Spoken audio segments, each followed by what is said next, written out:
All right, let's start the second half. Hey, Red, I don't think it's loud enough. Is it loud enough back there, Roxy? Can you hear? You're loud enough. Am I? But is Sean going to be loud enough? Are you going to be loud enough, Sean? Huh? Say hello, Sean. I think we're good. All right, because I'm pretty loud. Okay, let's start the second half of the meeting with the serenity prayer. God, grant me the serenity to accept the things I cannot change, courage to change the things I can, and the wisdom to know the difference.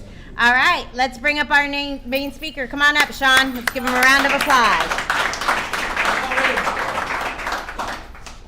What's up, guys? So when she asked me if it was loud enough, I wanted it to be, turned down a little bit, dude, because I'm nervous. I don't like doing this.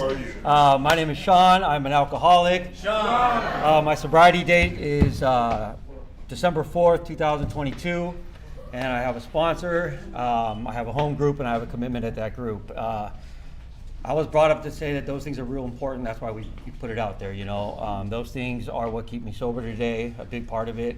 I'm supposed to be in my home group right now, but I'm sure they're missing me, so, you guys are real lucky that I was able to sneak away because they need me there, So, very good job, dude. You killed it, bro. I hate to follow you, bro. You did a great job, dude. You sounded fantastic. I hope I don't screw this up and leave this on a bad note. So, let's see. I grew up, my dad was, he was in AA. He got sober when I was like 3. So I was like the little kid that got brought around by his parents to all the different meetings. Back then it was different though. They had like, kind of like this place. They had huge buffets that had hot chocolate and candies and cookies. And I'd eat all that shit and run around and had no idea what they were talking about, It wasn't until I started, like him, I don't like to talk about my using that much, but I'll give you guys a really quick rundown. I started using at 12, started shooting dope at 15. Wasn't very good at it, got in trouble immediately, got arrested immediately, ended up in juvie, and from then it just, it just kept going. I was one of those skateboard kids, I'm a white guy. I grew up in Long Beach, Lakewood area. That's right, and I skateboarded, and at the time I thought it was harmless. So my idea was fun back then was to get drunk, smoke some weed, go out there, skateboard, and pick a fight with the local security guards. That's what I enjoy doing. We did that all the time. Eventually caught up to me. I got in trouble, got arrested, but that's what I enjoyed to do. I was angry at the world. I didn't feel like I fit in anywhere. I didn't like anybody, because mainly, obviously, now I found out it's because I didn't like myself. My natural defense is to argue and fight. That's what I like to do. I was a very angry kid, very, very strange young man. Anyway, so I did get sober once before. I was 17, and I was at school, and I just got kicked out of my house. My dad threw me out because he found my dope pipe, and he was standing right here. The front door was here, and I was in between, and he said, well, it's either me, the dope, or you gotta go, and the dope was right in between us on the table, so I grabbed the dope and left. And the next day I still went to school. I don't even know why, but I decided to hop the fence, and we had this cop, Deputy Moses, I'll never forget his name, and I ended up hitting him, and it was a big old deal, got arrested, and thank God my dad intervened, got me a lawyer, and I was shipped off to Ensenada, Mexico for a year-long rehab, dude. And that shit was horrible. I understand what you were talking about when it comes to Mexican rehabs, dude. Even if they're, American-run programs, dude, they are horrible. But I ended up staying sober for most of that time. I was there for a year. They let me go on my 18th birthday, and I got out immediately, got loaded. That's all I knew. That's what I did. I remember hearing that you clean meth with Drano. Did you guys ever hear that? Okay, so I smoked Drano in rehab trying to get loaded, or snorted it, bloody nose. That's just the kind of dope fiend I am. That's the kind of alcoholic I am. I'm gonna do whatever I can to change how I'm feeling. I was not comfortable with myself. I didn't like being around people. The only time I did feel comfortable around other people was when I was loaded, and it had to be with other people who were using. my whole life, I didn't know sober people. I didn't hang out with people who didn't do things like I did them. You know, I drank to get drunk. I got high to get really fucking high. You know, it wasn't. I like to go out and steal too, right? So like, wasn't very good at that either. You know, and then I started selling dope because I wanted to always have drugs on me. You know, and the dope man was the man. You know, that was the guy you wanted to be, or I wanted to be. You know, you always had the dope, you always had the girls, you always had the toys, you had everything. So I like inspired to be that person. That's who I wanted to be, and I became that person. And I wasn't very good at that either, dude. I caught a whole bunch of cases, dude, throughout my life. I've done 7 prison terms. I spent pretty much between 20 and 40 in prison. Got out for like, 2 or 3 months and just got busted again. I don't know what really happened when I chose to get sober. I had a kid while I was out there getting loaded, and I never really got to know him. He grew up without me. I chose drugs. I chose the street life. I thought that was a lot more fun. I thought that was my calling, really, dude. Even though my track record shows I suck at it. I thought that was what I was put on earth to do. I was a dope fiend. And some people say, you read in the books, they talk about people not knowing if they're alcoholics or not knowing if they're dope. Oh, that's not me. That's not me. Well, that wasn't me. Like, I knew I was a drug addict. I knew I was a dope fiend, and I enjoyed being that person. Like, I reveled in it. Like, that's who I am. My first tattoo was a tattoo of a target mark right here on my vein, because I wanted everybody in the world to know what a dope fiend I was. That was the image I wanted to put out there. And that was basically just to keep people away from me. That was my way of pushing people away. And anyways, I had my kid. He grew up without me because I was in prison the whole time. And every time I went to prison, dude, I'd be like, man, when I get out, dude, I'm gonna see my kid. I'm gonna be sober. I'm gonna do things right. And the first thing I did every time, dude, was get loaded. I didn't even, it wasn't even a second thought. Like, I got out, called the dope man, called my friends, and I just got high, dude, and would end up in a couple months right back locked up, wondering what the hell happened, And even though I swore to myself, I swore to my kid's mom, that I would change. I would never be that person again. You know how it is when you're in jail, right? You're calling all your family and shit, and you're like, I'll never be that person again. Well, I did that too, and I don't know what happened, but right when I walk out those gates, dude, left to my own devices, I go to what I know, dude. I go to where I'm comfortable. And, I owe my son and my kid's mom a lot, Anywho, so what happened? I don't know where I changed, where my mind got changed. All I know is I did a little stint, got out, and there was this new drug around called fentanyl. And I knew nothing about this shit, excuse me, sorry, I'm trying not to cuss. I knew nothing about that stuff, and all my friends were like dying or in prison, all these people I looked up to, all my big homeboys, right? They were all dead or locked up. Some of them were sober, I heard, but I didn't want to go hang out with them. They were stupid. So I'm looking at all this, and people were just different, dude. I don't know what happened, but I got out, and the people I thought were my friends weren't my friends. They weren't coming out trying to help. They were all stealing from me and causing all sorts of problems, and I was just not happy with who I was anymore. And a friend of mine had gone through Fred Brown's, and he was doing really good, and he told me, he was like, hey, dude, this is a cool program. You should go there. I had a whole bunch of cases. I just gotten out. This was in 21. I gotten out and caught 4 cases, whole bunch of crazy shit. And I knew for a fact that I was going away for a long time. I just got sentenced to 10 years, just got out, picked up a whole bunch of, got caught with guns and a whole bunch of fentanyl, a whole bunch of meth and stolen cars, and all in Orange County, which is, I don't know if you guys ever been to Orange County, but they break you off over there. And it was the same damn courthouse. And I was like, damn, dude, I'm going away forever, I was scared shitless, and I didn't know what else to do. So I called, and I talked to that lady right over there, Liz, and she was like, yeah, I'm getting high, don't get you wrong, I'm still getting loaded, She's like, yeah, you gotta wait. We don't have a bed right now, just keep calling. So that doesn't, I call, and I end up going away for a little violation. I get out, and I'm like, all right, dude, I got to get in the program. This isn't for me. I'm done. I'm tired. I'm in my 40s. I'm cool. Like, I don't want to do this no more. And I got this hotel room. I got a bunch of dope and a bunch of booze. One of my friends put me in the hotel room, and they were like, just stay here, Sean, till you go to the program. Here you go, have fun, don't fucking leave the room, because you're gonna get arrested again. And I was like, all right, cool. She gave me a PlayStation, and I was like, sweet, you know?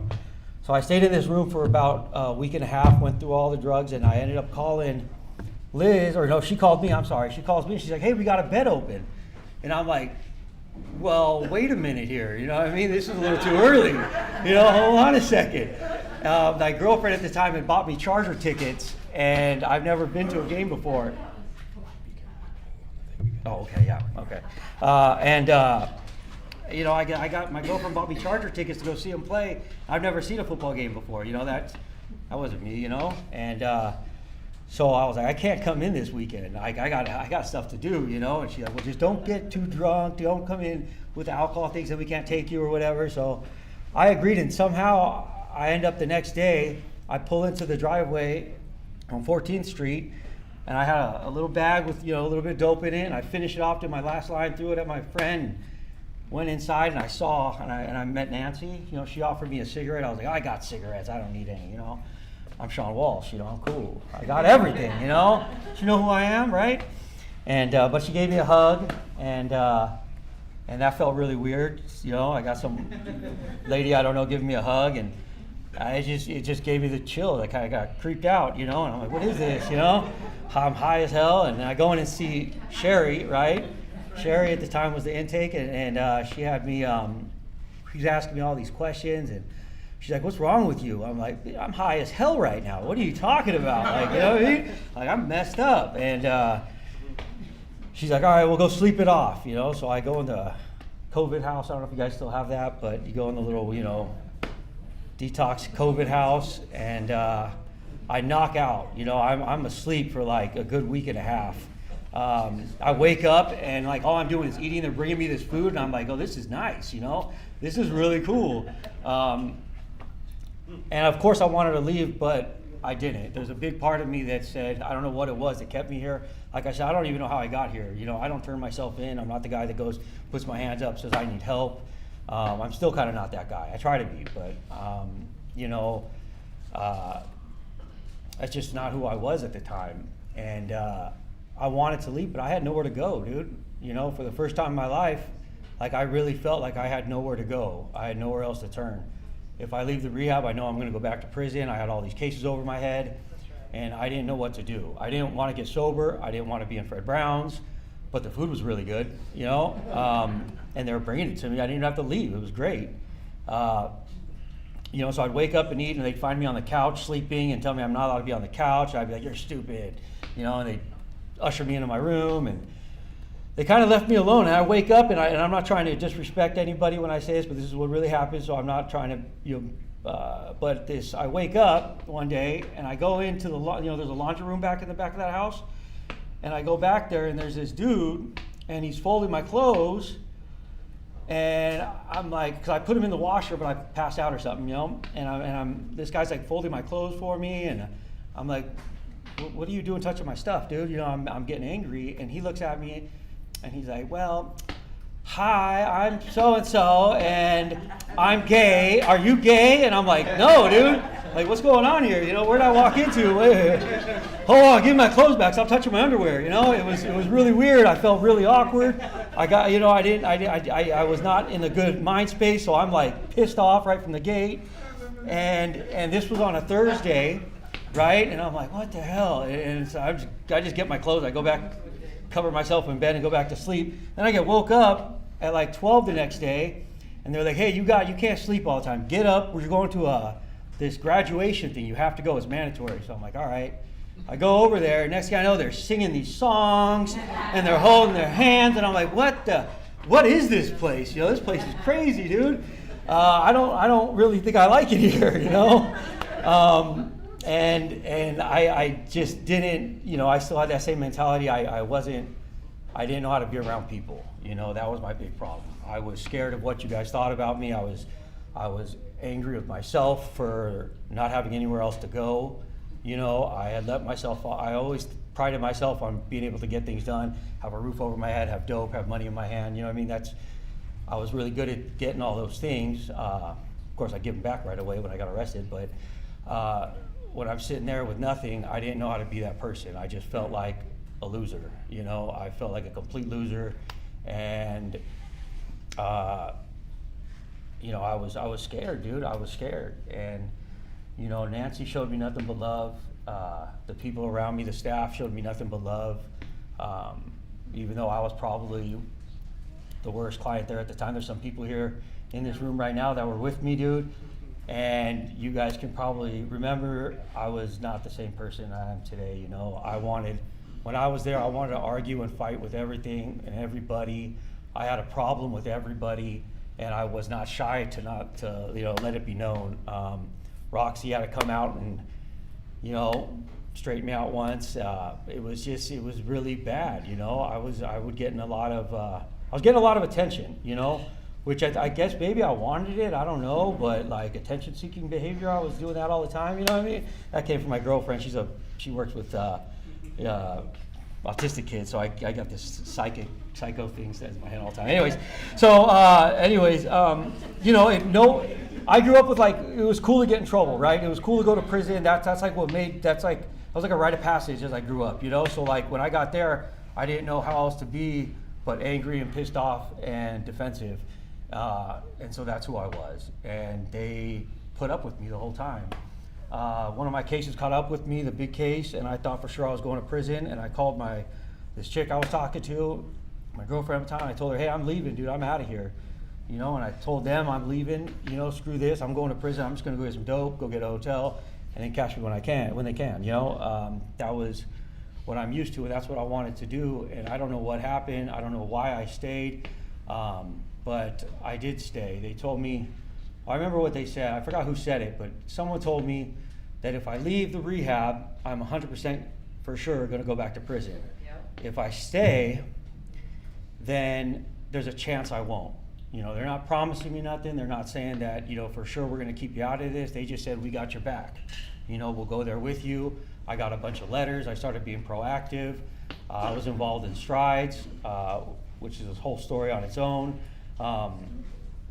But I got a whole bunch of letters from my sponsor, from my Roxy, from all sorts of people, from all my counselors.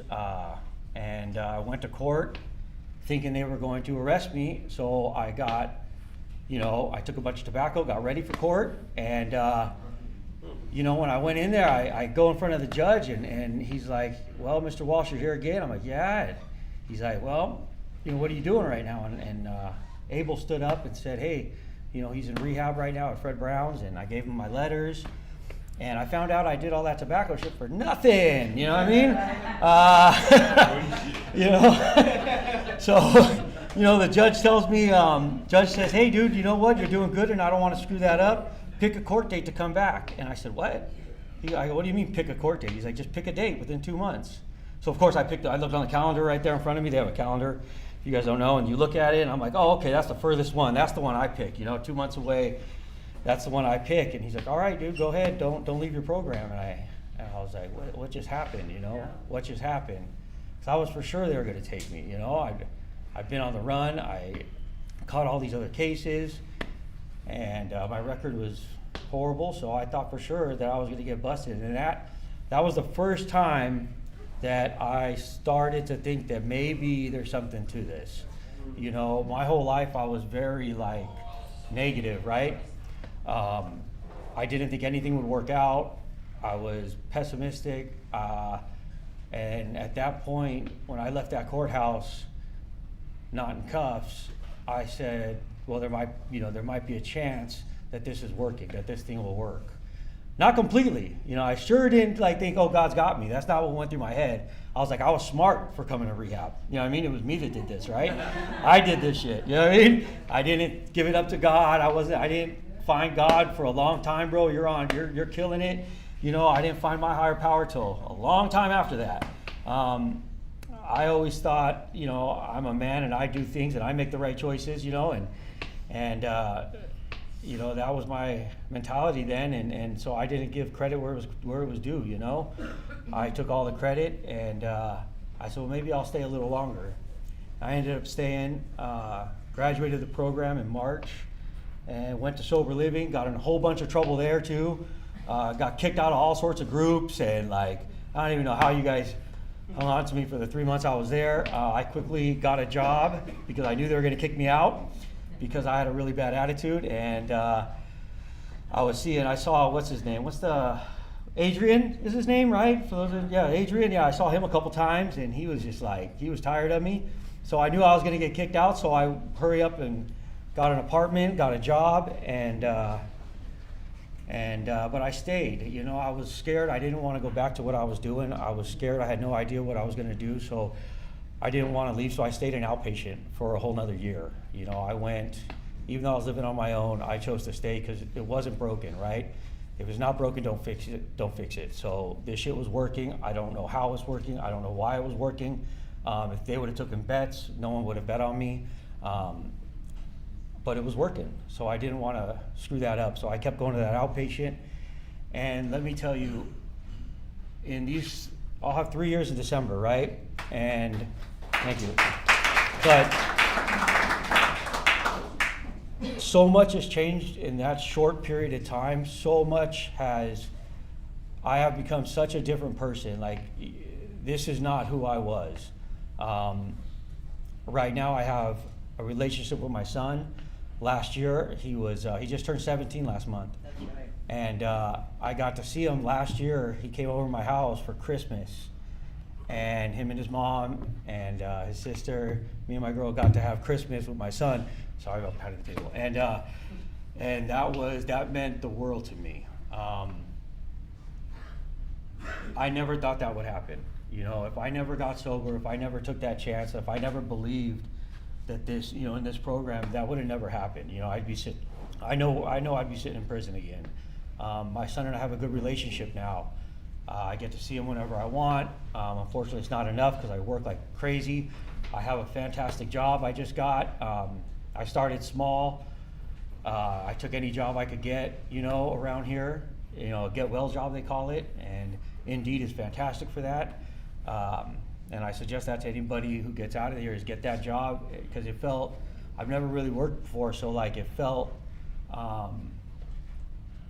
empowering to actually like earn a paycheck. And I had a bank account, you know, and that was something I've never had. Now I have a job that's a salary job. Like, I run a restaurant in LA, and they told me I get this thing called PTOs. Do you guys know what that is? I had no idea what that is. It's called paid time off, dude. What? You know what I mean? Like, I get all these cool things that I didn't even know existed, you know? And it's all because I stay connected. I'm really involved with Strides. I have some friends here from Strides. I know some of you guys from the running. I am super involved in that. I just finished the Long Beach Marathon, first marathon ever, you know? I also, which is something I never thought I'd say, saw my parole officer for the last time last week.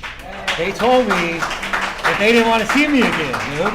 And that's something I've never had. You know, when I was in Fred Brown's, I had to go literally every week to go see my PO. The whole time I was there, every week, that dude wanted me to come see him, you know? So if I could, this shit works.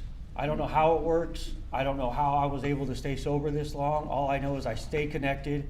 You know, I'm trying to be of service as much as possible. Strides is how I do that. I am the head coach at Beacon House. Sometimes I come over on Thursdays with you guys. And I've been doing that constantly. Rain or shine, every week for the last 3 years. I get to see people. I get to meet you guys. I get to see you guys go from where I once was, and I get to see you guys grow, and I get more out of it than you guys do, I'm sure. I love it. I absolutely love it because it reminds me of where I was. You know, I'd never forget where I came from. I'm so grateful today to be able to be here and share my story with you guys. I wish I had more time because I could probably still keep going. I like talking about myself.